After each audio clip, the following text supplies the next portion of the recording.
poderia virar um semiaberto masculino, segundo o prefeito Antônio Duarte Nogueira anunciou, falando com o governador aqui do estado, que isso não vai acontecer mais. E a gente vai voltar nesse assunto agora. Eu vou conversar com o Fábio César Ferreira, presidente do Sindicato dos Funcionários do Sistema Prisional. Ele já está comigo aqui. Ô, presidente, tudo bem? Boa tarde, me ouve bem?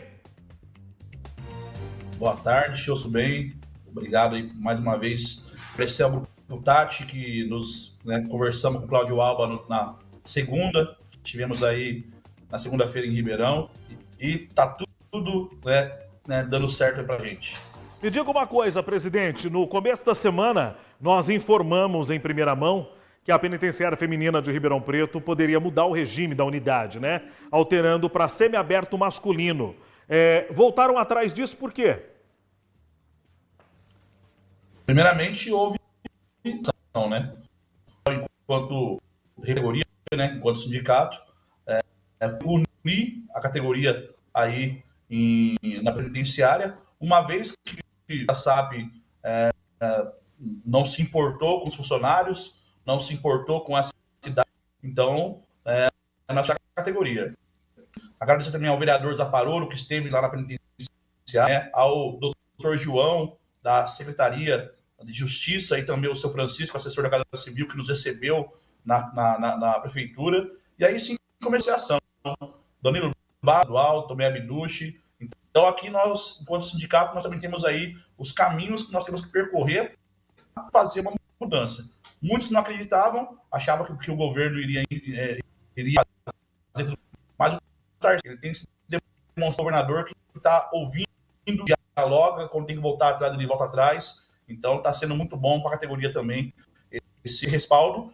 E agradecer, né, que nós sabíamos também que ele, enquanto gestor da cidade, preocupado igual ele a gente sabia que ele iria a demanda, porque uma vez que iria prejudicar só os servidores, né, também iria prejudicar a população, que um semiaberto naquele local é horrível, conforme nós demonstramos aí para as outras.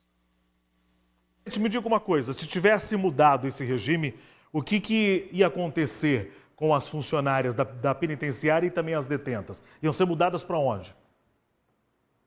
Então, primeiramente, essa é a maior questão. Quando a gente fala do respeito, a nossa secretaria não teve o menor cuidado de falar para onde iria. Estava todo mundo no escuro. Então, não teve um diálogo para saber. Até então, nós, como várias unidades prisionais estão com déficit, existe a penitenciária de Guariba, né, que é uns 90 quilômetros de Ribeirão Preto, e aí elas iam gastar por mês R$800 de salário, que já é baixo, né, para poder ir pagar para trabalhar. E elas que já moram aí.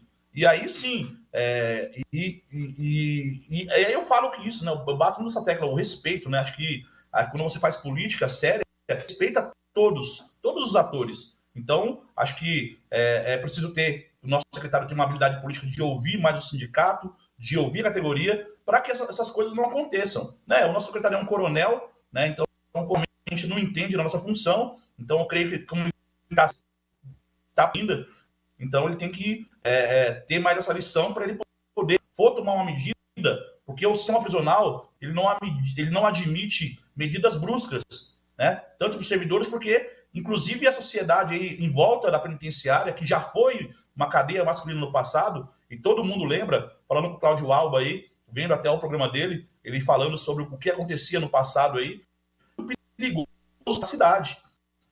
É um exemplo de onde tem, mesmo fora dos municípios, né, que uma penitenciária, conforme a lei de execução penal, o artigo 90 diz que a tem que estar fora da cidade, né? E aí está dentro da cidade, e por isso que se colocou esse regime feminino, que é um regime mais tranquilo, porque, né, pegando aqui o raciocínio, semiaberto, tem uns caras aí que chama ninja, que os caras vão lá e arremessa celular, aí tem fuga. Então, iria virar um pandemônio, ainda mais sabendo que essa região existe a facção, né, uma briga entre a facção PCC e Comando Vermelho, e iria ficar muito ruim para a cidade. Além do mais também, se fosse o regime tá preso ligado ao PCC, seria mais fácil resgate, fuga, arremesso. Se fosse uma ação que é contrária ao PCC, poderia ter morte. Então, iria trazer uma insegurança para a sociedade aí de Ribeirão Preto. Me diga uma coisa, essa penitenciária aqui de Ribeirão Preto feminina, hoje ela recebe quantas reeducandas? Hoje, o último dado que nós tínhamos era 126 presas. Inclusive, o doutor João, lá da Secretaria da Justiça, né? Eles firmaram um convênio com a SAP, com a Secretaria de Administração Penitenciária, que é a responsável. O pessoal confunde muito, né?